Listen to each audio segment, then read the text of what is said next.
రాష్ట్రమంతా చెడిపోవాలి, రాష్ట్ర ప్రజలంతా నాశనం కావాలి, నేనొక్కరిని బాగుండాలని తిరుపతి వెంకటేశ్వర స్వామిని మొక్కుకోవడం జరిగింది.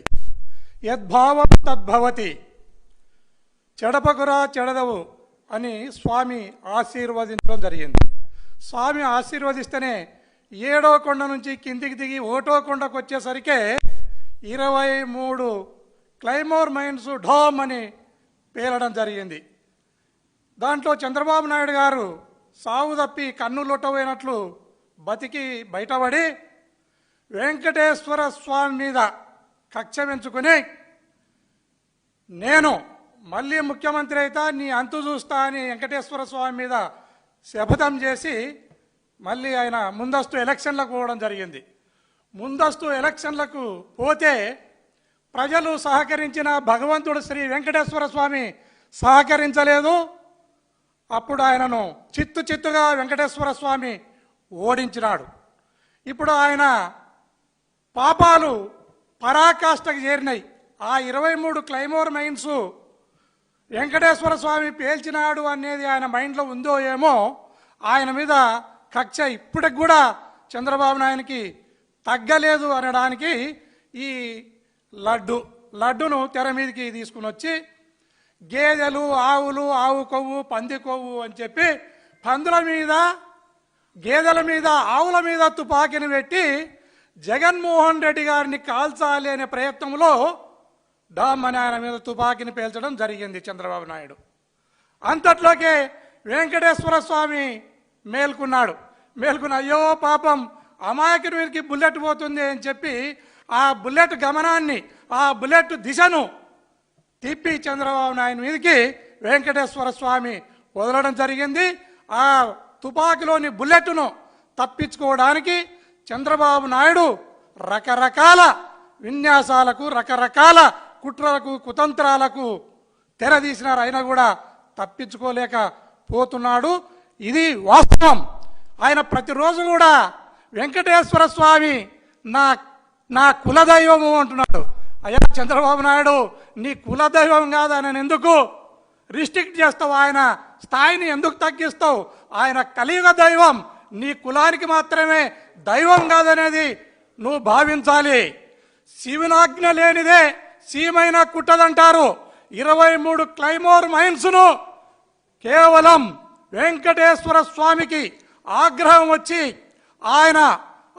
ఆయనకు కోపం తెప్పించే ఆ 23 క్లైమోర్ మైన్స్ పేలినవనేది నువ్వు మైండ్లో పెట్టుకోవాలని ఈ సందర్భంగా తెలియజేస్తున్నాను. అదేవిధంగా నాకు ఇంటి దేవుడు, నాకు కులదైవము అని మాట్లాడుతున్నావు. నీ కొడుకు పేరేమో లోకేష్ బాబు, నీ పేరేమో చంద్రబాబు, మీ తండ్రి పేరేమో ఖర్జూర బాబు, ఆయన తండ్రి పేరేమో జహంకా బాబు, ఏం బాబు నాకు తెలియదు. కానీ మనం వైఎస్ కుటుంబాన్ని తీసుకుంటే వైఎస్ జగన్మోహన్ రెడ్డి గారు, ఆయన తండ్రి రాజశేఖర రెడ్డి గారు, ఆయన తండ్రి రాజారెడ్డి గారు, రాజారెడ్డి తండ్రి వెంకటరెడ్డి గారు.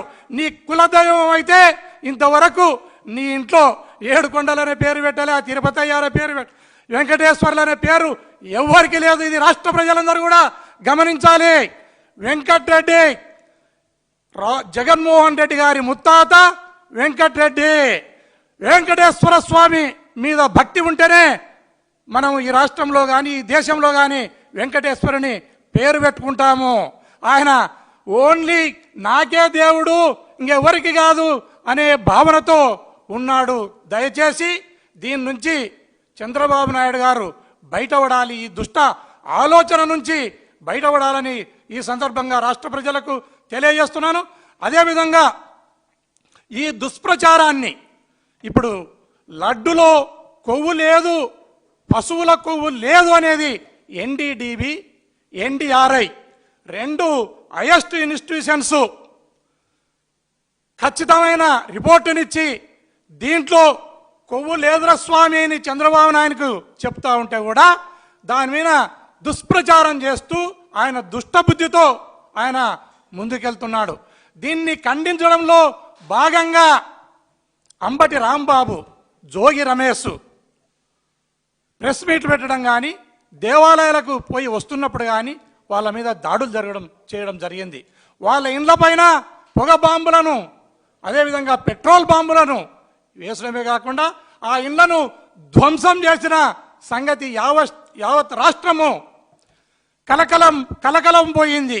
అలాంటి ఘటనలో మా అధినేత వైఎస్ జగన్మోహన్ రెడ్డి గారు ఆ ఇళ్లను పరామర్శించడానికి పోతే రకరకాల రిస్ట్రిక్షన్స్ను, రకరకాలుగా ఆయనకు ఆటంకాలను, ఆయన ఇంట ఎవరు పోకుండా నోటీసులు ఇవ్వడం, జనం అస్సలు వెళ్ళకూడదని ఆంక్షలు విధించడం, అన్ని ఆంక్షల నడుమ కూడా లక్షలాది జనం జగన్మోహన్ రెడ్డి గారి కోసం బయటకు వచ్చిన సంగతి రాష్ట్ర ప్రజలందరూ కూడా చూస్తూనే ఉన్నారు. ఇది ఇప్పుడు అధికార పక్షం కూడా, ప్రభుత్వం కూడా దీన్ని గమనించాలి.